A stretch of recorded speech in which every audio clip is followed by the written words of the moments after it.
Assalamualaikum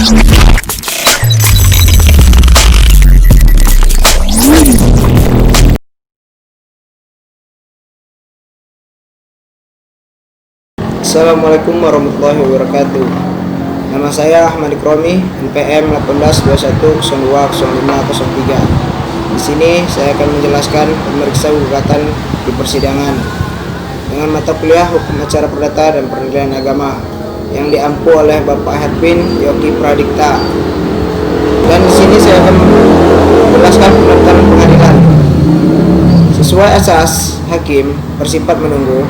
Inisiatif pengajuan tuntutan dilakukan oleh penggugat.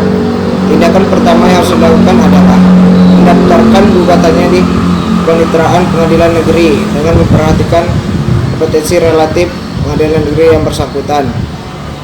Proses pendaftaran ini dimulai dengan membayar biaya perkara sesuai dengan asas perkara dikenakan biaya.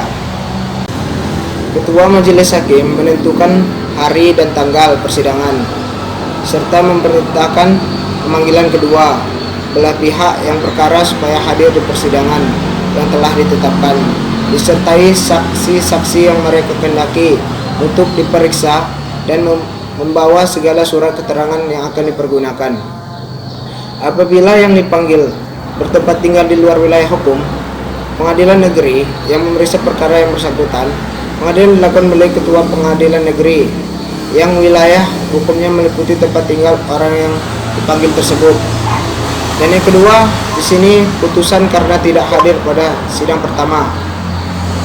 Pasal 148 RBG atau 124 HR memuat ketentuan bila penggugat yang telah dipanggil dengan sepatutnya tidak datang menghadap dan juga tidak menurut orang mewakilinya, maka gugatannya dinyatakan gugur dan penggugat dihukum untuk membayar biayanya.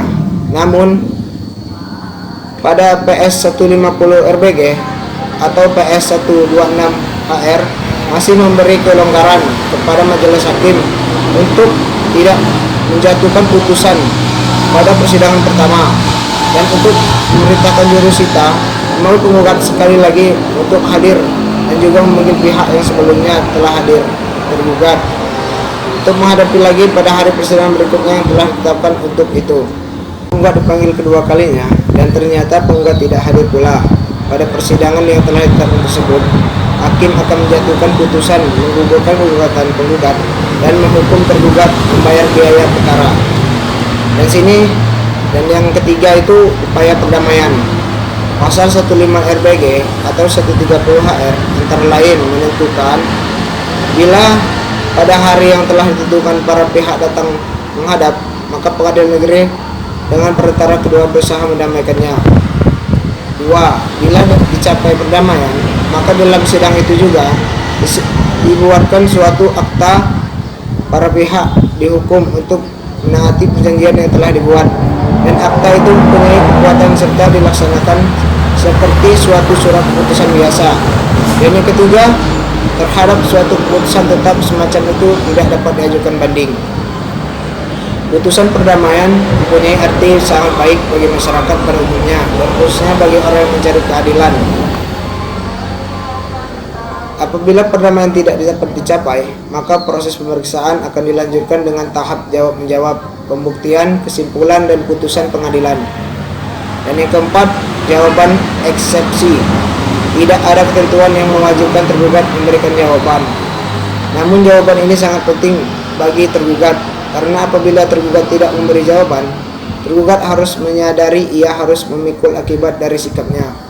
Dalam jawabannya lah tergugat dapat mengungkapkan argumentasi yang menguntungkan posisinya. Jawaban tergugat dapat dilakukan secara lisan maupun tertulis. Jawaban tergugat dapat terdiri dari dua macam, yaitu jawaban yang tidak langsung mengenai pokok perkara disebut eksepsi atau tarkisan. Sasaran dari eksepsi adalah diterimanya gugatan menggugat. Ada dua macam eksepsi, yaitu eksepsi prosesual dan eksepsi material. Eksepsi prosesual adalah mendasarkan diri pada hukum acara perdata, sedangkan material adalah yang didasarkan pada hukum perdata material. Misalnya eksepsi yang menyatakan gugatan penggugat sudah lewat waktu atau kadaluarsa. eksepsi yang menyatakan penggugat belum waktunya untuk diajukan. Dan yang kedua, jawaban langsung mengenai pokok perkara. Jawaban tergugat yang langsung mengenai pokok perkara dapat berupa pengakuan, bantahan, reporter. Pengakuan berarti mengakui dan membenarkan isi gugatan penggugat. Pengakuan ini dapat meliputi keseluruhan isi gugatan atau hanya terdapat bagian atau bagian tertentu dari gugatan. Sedangkan bantahan berarti menyangkal atau membantah isi penggugat. Bantahan tergugat harus sesuai dengan alasan-alasannya. Dan yang kelima di sini gugatan rekopensi. Gugatan rekopensi atau gugatan balik atau gugatan balasan diatur dalam pasal 157 dan 158 RPG, pasal 32A dan pasal 132B AIR. Pasal 57 RPG menentukan yang pertama, tergugat berwenang untuk mengajukan penggugatan balik dalam segala hal kecuali bila penggugat dalam rekopensi bertindak dalam suatu kedudukan, sedangkan gugatan balik mengenai diri pribadinya dan sebaliknya. Bila pengadilan negeri yang menangani gugatan asalnya tidak berwenang mengadili persoalan menjadi inti gugatan baik yang bersangkutan.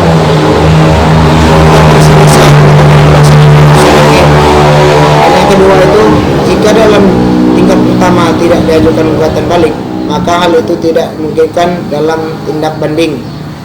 Pasal 158 RPG menentukan tergugat dalam gugatan asal wajib mengajukan gugatan baiknya bersama-sama dengan jawaban yang tertulis atau lisan.